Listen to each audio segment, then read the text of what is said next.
ఇది కదా ఆఫర్ అంటే ఇప్పుడు ఎంత కొంటే అంత ఫ్రీ విఆర్ఆ fine silver jewellery Jubilee Hills check post Hyderabad. మీరు చెప్పింది మీరందరూ కూడా సంకల్పం అనేది చాలా ఇంపార్టెంట్ అమ్మా. ఏ వ్యక్తి కూడా పుట్టుకతోనే పెద్ద వ్యక్తిగా పుట్టడు. ప్రతి ఒక్క వ్యక్తి కూడా ఒక సంకల్పం ఉంటే ఆ సంకల్పాన్ని సాధించడం పెద్ద కష్టం కాదు. నేను చదువుకునే రోజుల్లో నాకు ఒక ఆలోచన వచ్చింది. నేను ఎంఏ చేస్తున్నా, ఏం కావాలని ఆలోచించాను. కొంతమంది నన్ను ఐఏఎస్ ఆఫీసర్స్ అయితే బాగానే ఉంటుందన్నారు. నేను స్కూల్కి ఎక్కువగా పోయేవాడిని కాదు, కాలేజీలో కూడా క్లాసులకు పోయేవాడిని కాదు. అప్పుడు ఆలోచించాను ఏం చేయాలని. నేను చదువుకుంటే కూడా ఇప్పుడు కష్టపడి ఎంత చేసినా కూడా ఐఏఎస్ సెలెక్ట్ కావు, రాజకీయాలు అయితే సులభంగా ఉంటుంది అని నేను ఆలోచించి ఎమ్మెల్యే కావాలనుకున్నాను. కాలేజీ నుంచే మధ్యతరగతి కుటుంబం, సంకల్పం, కష్టపడ్డాను. అప్పుడే ఎలక్షన్స్ వచ్చాయి. నేను రీసెర్చ్ స్కాలర్గా ఉండి యూనివర్సిటీ నుంచి పోటీ చేసి ప్రతి శనివారం ఆదివారం ఊర్లు తిరిగేవాడిని. ఒక నియోజకవర్గంలో ఒక 10 గ్రామాలు తిరిగేవాడిని. అక్కడ మా స్టూడెంట్స్ ఉండేవాళ్ళు. వాళ్ళతో కలిసి వాళ్ళ ఇండ్లకి వెళ్ళి అందరితో పరిచయాలు చేసుకుంటూ వచ్చేవాడిని. కరెక్ట్గా 3 ఏళ్లలో ఎన్నికలు వచ్చాయి. 3 ఏళ్లలో ఎమ్మెల్యే అయ్యాను. మళ్ళీ మంత్రి కావాలనే సంకల్పంతో పనిచేశాను. 2 ఏళ్లలో మంత్రి అయ్యాను. తర్వాత మా మామగారితో పరిచయం అయింది. సినిమాటోగ్రఫీ మినిస్టర్గా ఉంటే నేను ఎప్పుడూ ఊహించలేదు. ఊరికి ఆయన కలవాలి, పాపులర్ యాక్టర్, నేను చిన్న కుర్రాడిని అని కలిస్తే ఆ కలయిక నా మ్యారేజ్ అలయన్స్ వరకు వచ్చింది. మీ కెన్ ఇమాజిన్, ఒక అడుగు మీరు ముందుకేస్తే ఇంకొక అడుగు కలిసి వస్తుంది. అట్లా నేను ఆలోచించింది ఆ రోజు. నేను ఒక ఎమ్మెల్యే కావాలి, ఒక మంత్రి కావాలి, అయితే 10 మంది ఐఏఎస్ ఆఫీసర్ల కంట్రోల్ చేశారు. కొట్టే సూర్యకుమార్ ఇక్కడే ఉంది ఐఏఎస్ ఆఫీసర్. వాళ్ళందరూ ఇప్పుడు కొన్ని 100 మంది పనిచేసే పరిస్థితికి వచ్చారు ఒక ముఖ్యమంత్రిగా.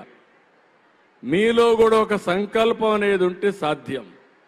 నేను అందుకనే ఈరోజు ఏం చేస్తున్నా అంటే, రతన్ టాటాను చూశారు మీరు. రతన్ టాటా టాటా కంపెనీకి చైర్మన్ అయ్యాడు. అయిన తర్వాత ఆయన అంచెలంచెలుగా ఆ కంపెనీని ఉన్నత స్థాయికి తీసుకెళ్ళాడు, ఆకాశాన్ని తీసుకెళ్ళాడు. ఒకే వ్యక్తి, ఒకే పాలసీ, బ్రహ్మాండంగా పనిచేయగలిగాడు. ఈరోజు మీరు చూడండి, సమాజంలో మీకు తెలిసిన వ్యక్తులు కూడా జీవితంలోనే పైకొచ్చారు. ఒక అంజిరెడ్డి, రెడ్డి ల్యాబ్స్ పెట్టాడు. ఒక ప్రతాప్ రెడ్డి అపోలో హాస్పిటల్స్ పెట్టాడు. ఈ విధంగా ఒకరిద్దరు కాదు, చాలామంది ఒక చిన్న పరిశ్రమతో స్టార్ట్ చేసి అక్కడి నుంచి అంచెలంచెలుగా ఎదిగే పరిస్థితికి వచ్చారు. ఇప్పుడు నేను ఆలోచించేది, రతన్ టాటా ఇన్నోవేషన్ హబ్ పెడుతున్నాను. ఒకప్పుడు మీ అందరికి ఒక మాట చెప్పాను, ఐటీ చదువుకోమని చెప్పాను, మీ పిల్లల్ని చదివించమని చెప్పాను. చదువుకుంటే మీరు మీ పిల్లల కోసం 100 ఎకరాలు భూమి ఇచ్చినా అప్రయోజకుడైతే ఈ భూమి పోతుంది. అదే కానీ మీరు కానీ తెలివైన వాళ్ళైతే బాగా చదివించండి, 100 ఎకరాలు కాదు 10,000 ఎకరాలు సంపాదించే శక్తి వస్తుందని చెప్పాను. ఈరోజు ఐటీకి వచ్చారు. నేను ఐటీలో ఉండే వాళ్ళకి చెప్పేవాడిని, మీరు ఐటీతో ఆపద్దండి, మీరు ఉద్యోగం చేయడం కాదు, మీరు ఉద్యోగం వచ్చే పరిస్థితి రావాలని చెప్పాను. ఇప్పుడు అందరూ పారిశ్రామికవేత్తలయ్యారు.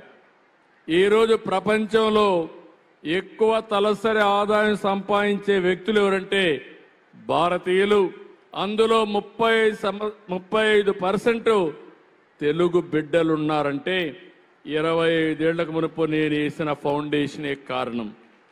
ఎన్నో ఏళ్లు కాదు, 25 ఏళ్లు. హైదరాబాద్ నగరం ఉంది. 95 ముందు హైదరాబాద్ ఏంటి, తర్వాత హైదరాబాద్ ఏంటిని మీరు ఒకసారి ఆలోచించుకోండి. ఒక దూరదృష్టితో మనం పనిచేస్తే వ్యక్తిగాని ఇవన్నీ సాధ్యం. సుమన్ టీవీలో మీ పర్సనల్ అండ్ బిజినెస్ ప్రమోషన్స్ కోసం కింది నెంబర్కి కాంటాక్ట్ చేయండి.